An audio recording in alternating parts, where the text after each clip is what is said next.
ဒေါ်လာ1ဘီလီယံတန်တုံးပြန်နဲ့အနာဂတ်မှာအင်္ဂါဂျိုဘော်ကမိတ်ဆွေတို့ရဲ့အိမ်သစ်စီခေါ်ဆောင်သွားနိုင်မဲ့ဇီဝနယ်မြေဘိုင်အိုဆဖီယာအကြောင်းကိုစိတ်ကူးကြည့်ပါဒီလိုနည်းပညာတွေကလူသားမျိုးနွယ်ရဲ့အနာဂတ်ကိုဘယ်လိုပုံဖော်မလဲဆိုတာမိတ်ဆွေသိချင်ပါပါဒီခီးစဉ်ကဒေါ်လာ1တန်လျှက်စစ်မီးသီးလေးနဲ့ဘယ်လိုစတင်ခဲ့လဲဆိုတာမိတ်ဆွေမြင်တွေ့ရပါလိမ့်မယ်ဒီဒေါ်လာ1တန်လျှက်စစ်မီးသီးလေးတွေဟာအနာဂတ်လူသားမျိုးနွယ်ဒါမှမဟုတ်အင်္ဂါဂျိုကိုပုံဖော်နိုင်စွမ်းရှိပါတယ်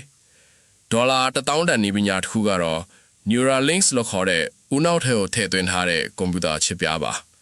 ဒီချစ်ပြားဟာ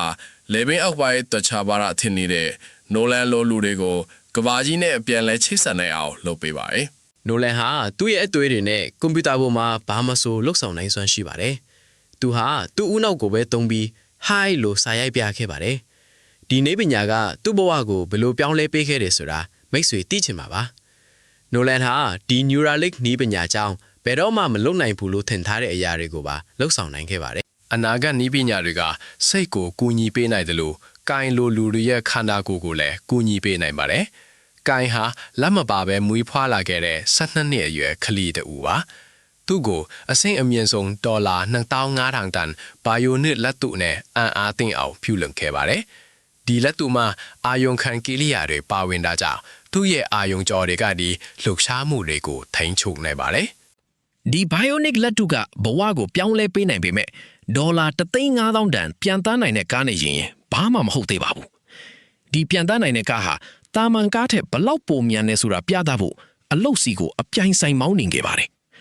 နေ့စဉ်အလုတ်သွားအလုတ်ပြန်ခီးစဉ်ကိုအချိန်ကုန်တတ်တာအောင်ဘလို့ပြောင်းလဲပေးနိုင်မလဲဆိုတာစိတ်ကူးကြည့်နိုင်ပါတယ်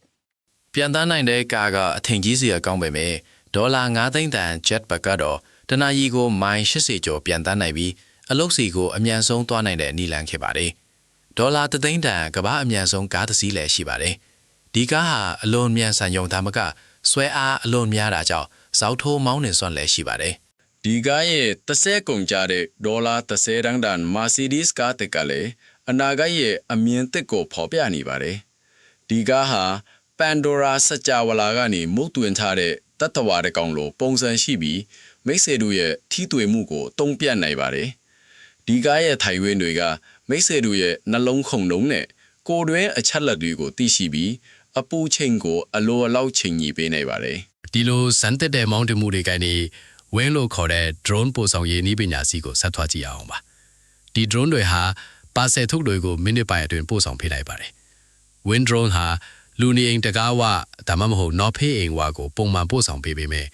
ဒီလိုဝေးလံခေါင်ပြတဲ့နေရာတွေမှာတောင်မိနစ်ပိုင်းအတွင်းပို့ဆောင်နိုင်ခဲ့ပါတယ်ဒါပေမဲ့ပို့ဆောင်ရေးတင်မကဘူး Upside Foods ရဲ့ဒေါ်လာ300တန်နည်းပညာကတော့ကြက်တကောင်မှမတတ်ဘဲကြက်သားတန်ပေါင်းများစွာကိုထုတ်လုပ်ခဲ့ပြီးပါပြီနေ့စဉ်ကြက်တန်း220ကျော်တပ်ဖြတ်နေရတဲ့အချိန်မှာဒီနည်းပညာကကြက်အသက်တွေကိုကယ်တင်ပေးနိုင်ခဲ့ပါတယ်ဒီနည်းပညာကြောင့်ယောဂကင်းတဲ့ကြက်သားတွေကိုရရှိစေပါတယ်အသားထုတ်လုပ်နိုင်ုံတင်မက Colossal ရဲ့ဒေါ်လာ400တန်နည်းပညာကတော့မျိုးသုံးသွားပြီဖြစ်တဲ့ Dynawolf တွေကိုပြန်လည်အသက်သွင်းခဲ့ပါတယ်